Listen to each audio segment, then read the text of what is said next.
I see shadows kind of approach the window. I run up to the door opens. My oldest brother tells me, hey, Jesus is not coming in. Everybody wave bye to him. I was like, no way. I want to talk to the King of Kings. I run out the door. I look, and there's a man walking in a white robe. I was running as fast as I could, screaming his name, Jesus! And I walked in the forest where he walked in, and there he is. He's looking at me puzzled, like, son, are you okay? Then he got very serious, and he said, Vladimir, I have a message for you.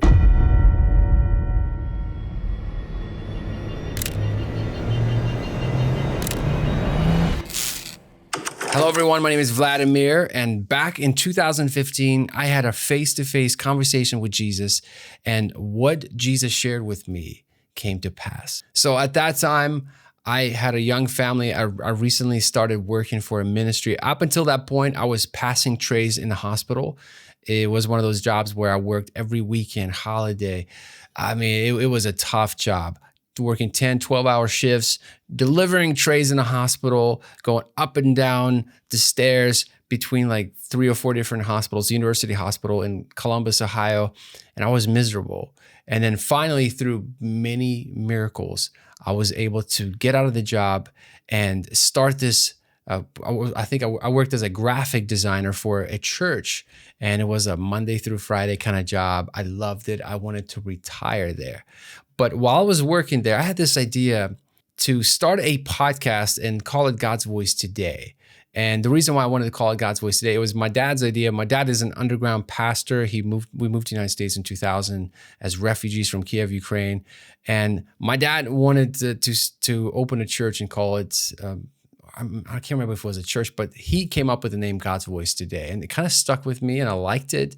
I thought, God's Voice Today, to me, it kind of means what God is doing today, God's voice today, God's doing today. God said, and it was. So I was like, oh, that sounds kind of cool. So I bought godsvoicetoday.com. And I thought, when I was working in the hospital, when I was delivering trays, I would make it a habit to pray for one person a day. So I would drop a tray off, try to pray for a person.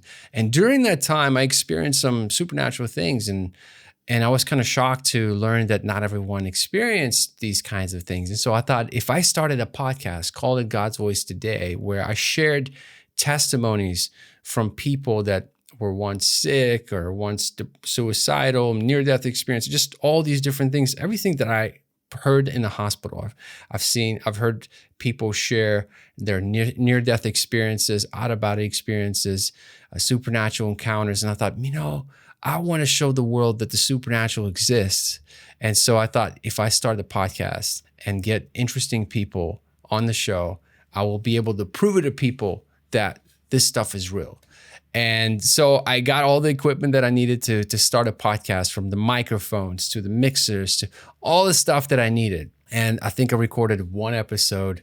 And then you know how it is when you record your own voice, you start listening back to your own voice. I quickly realized that I do not sound like a pro. And it kind of discouraged me because, English is my fourth language or third, something like that. I'm originally from Kiev, Ukraine. And I thought, I should leave this for the pros. And I just kind of took all of my equipment, stashed it to the side, put it in the box, and just forgot about it. And then a week or so later, I get this dream. And in this dream, I'm on the edge of the forest inside of a house. And you know how dreams are. By the way, before the even dream, it was like I was kind of like the movie Inception. I was in a dream, and then all of a sudden I went to this tunnel, and it's just like a transition into another dream. And in this second dream, I remember just going through the tunnel. I felt this love, emotions. It was so powerful. And when I got to the end of the tunnel, I was able to move my hands. I was able to touch, feel, and smell. It was like, oh my gosh, I can't tell. Am I dreaming or is this real life? It felt like I was awake. And it was like I was in a different dimension. And in that dream, so I was on the edge of the forest, sitting inside of a house, facing the forest. So the front of the house was facing the forest, maybe like 20, 30 yards, the forest was there. And I was sitting on the couch facing the window that was facing the forest. And the window had these curtains that were kind of see-through, vaguely can see through them. And subconsciously, I knew that half of my family was with me in this house. And I come from a family of 9 children, huge family. So I knew half of us were here. And the rest of us were traveling with Jesus through this forest, and I knew that they were about to come to the house any moment. So I kind of had this subconscious knowledge, right? The supernatural knowledge. And so I'm waiting any moment now, Jesus is going to come. And so some time goes by. I see shadows kind of approach the window, and it kind of got me all excited because I thought Jesus is coming around. So I run up to the door opens. My oldest brother tells me, hey, Jesus is not coming in. Everybody wave bye to him. And I was like, no way. I will not just wave bye. I want to talk to the King of Kings. And so I run out the door. I look, and parallel to the forest, there was a man walking in a white robe. And I could tell that he was about to take a left in the forest and not be seen again. And I was just like, nah, this isn't going to happen to me. So I was in a dead sprint. I was running as fast as I could and just screaming his name. I said, Jesus, Jesus, trying to yell his name. And after a while, he already turned left into the forest, so I was not able to see him. But I saw the vanishing point. I saw where he turned. And so I just kept running to that spot. And finally, I ran to that spot. I walked in the forest where he walked in, and there he is standing, look at me. He's puzzled. He's looking at me puzzled, like, son, are you okay? And I'm breathing hard. And I was like, are you Jesus? And he's like, yeah. And by the way, we spoke telepathically. It's hard to explain, but it seemed like it was through telepathy. And he said, yes, I'm Jesus. And I said, well, if you're Jesus, then you should know who I am, because Jesus would know. And so he said, you're Vladimir. And when he said that, just the reality sunk in of who I'm talking to. I got super emotional, started crying like a little baby. I was just weeping. And he was puzzled. He was kind of stunned. He was like, wow, all I said was your name and you already believe me, and crying. And so I told him, I was like, yeah, that's all it took. Then he got very serious and he said, Vladimir, I have a message for you. There's a great calling for you and your wife, but you have to work closely together. And back then we were not newlyweds, I mean, 5 years in, but we were just like cats and dogs, right? We weren't on the same page. And so I thought it was interesting that that was his first concern, was my wife. And then, and by the way, he said that God's Voice Today podcast that you want to start. And that kind of got my attention. I was like, whoa, what about it? And he goes, don't worry, I'll help you. And I was just so excited that he brought it up. I was like, okay, all right, you'll help me. And then as I looked around, there was people around him, like he had an entourage. And I couldn't really tell who they were because they were like silhouettes. But right next to him, like to his right, there was a giant ladybug that was like to his waist. And I looked at this ladybug and it looked at me, and we connected. And I felt this unconditional love just radiating from this ladybug. And it was powerful. It's like I knew this ladybug. There's some kind of deep connection, and I wasn't sure why I have such deep connection to this ladybug. But you know what's interesting, Jesus, when I remember what he smelled like, I remember what he looked like. He smelled like his clothing, for example, the clothing that he was wearing, it was very tightly fitted. Like he was a kind of a built, muscular man, like a carpenter. And the robe was very tightly fitted on him. It wasn't very loose, like the pictures you see. And I saw his hair. It was curly black hair, beard, and it had strands of gray hair just coming out. And you can see the gray hairs because there were very few of them. And his hair was so black and thick, and they would stand out. And his teeth were kind of a little bit crooked, like, the teeth from a man from another century kind of thing. He just looked like a man from a totally different time period. And he had this smell. One time when I was passing trays in the hospital, I got stuck in the elevator with a group of Amish people. And, Amish folks that wear handmade old clothes kind of thing. And so they had a certain scent, a certain smell. And it kind of reminded me the way Jesus smelled. It's just a man from another century, right? From a totally different time period. And his robe was very thick and durable. It's kind of material we used in Ukraine to kind of store like transport potatoes in, right? Like a bag of potatoes, very sturdy. And just everything about him, he just looked like a man from a different time period. but he was very peaceful. At the same time, I knew this is a man of authority. I understood that because all my life I thought Jesus was kind of like the lamb, just wanted to hug everybody, like a tree hugger kind of guy.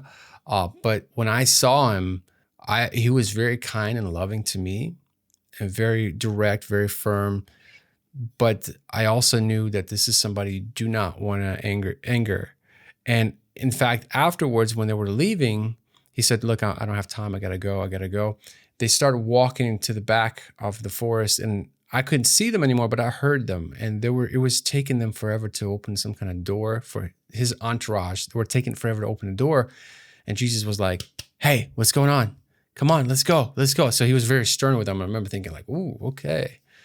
He's kind of like a warrior. It wasn't like a pushover. And so the dream ends. I wake up, I pick up the phone, and I call my dad because this giant ladybug in the dream kind of confused me, and it kind of discounted the whole dream. I just remember thinking, this is crazy. So then I call my dad, and my dad does not speak English. And so I was speaking Russian to him. I said, "Hey, Dad, this happened to me." And I go in greater detail explaining exactly what happened. So I said there was this giant ladybug. And in Russian, we call ladybugs, like the literal translation, we call it Божья коровка, which means God's cow. And so when I said Божья коровка, it just like clicked in my mind, God's cow. I was like, oh my gosh, that must mean something.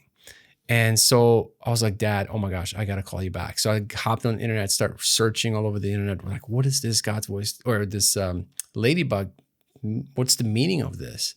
And I found a lot of things. So certain parts of Italy, they called ladybug like the shepherdess of Christ. There's so many different poems, Christian poems referring to the ladybug, the Virgin Mary, all these different things. Just there's so much you can look up, and I challenge you to look it up. It's very interesting. And so after that, I wake up and I thought, I thought I would immediately become some kind of podcast host. And boy, it didn't happen that way. Through lots of trials. But it's interesting. God took me through his own school. I got to work for Billy Graham. Worked in internet evangelism there as a web designer developer. Got to work for Samaritan's Purse as a full circle shoebox recipient, and got to travel in the last, gosh, how many years? 7 or something like that, maybe even more, 8 years. Got to travel all over the country, 20 something states, sharing my testimony, hundreds of churches and media outlets, live TV, radio, print, podcasts, different stages, from secular to Christian, schools, you name it. I had a chance to share my testimony, and it was practice. I knew that Jesus orchestrated all of that for me to practice sharing my testimony. Even got to share the stage with Franklin Graham at an event. And God on purpose, it was like better than school. He put me in different environments. I got to work with Samaritan's Purse, recording hundreds, if not thousands, of personalized videos where I got to practice how to speak on camera. I got to do all kinds of interviews.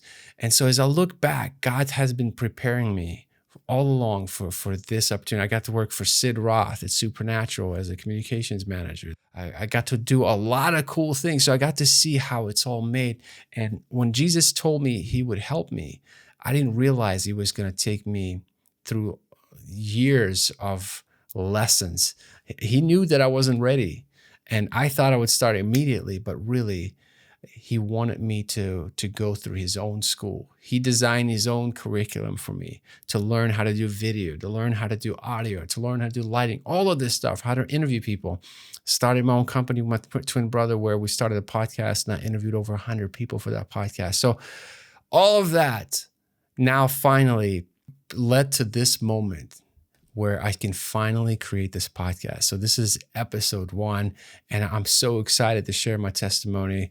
And also I'm excited to share everyone's testimonies. Like if you have a near-death experience, a supernatural encounter, healing, something that's unexplainable, that whatever Jesus did for you, I want to hear it. So in the comments below, or I will include a Google form in the description below, I want you to share your testimony, your story, and I would love for you to be on this podcast, sharing this story with the world. So I don't know how to end it other than I'm so excited to finally do this. This is years in the making, and it's truly an honor, and I look forward to serving you with God's Voice Today interviews.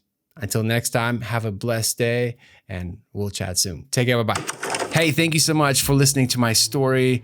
And this is not the end, because I have another video that I want you to see. And this next interview is with my nephew, Alex, who had an hour-long conversation with the devil and God.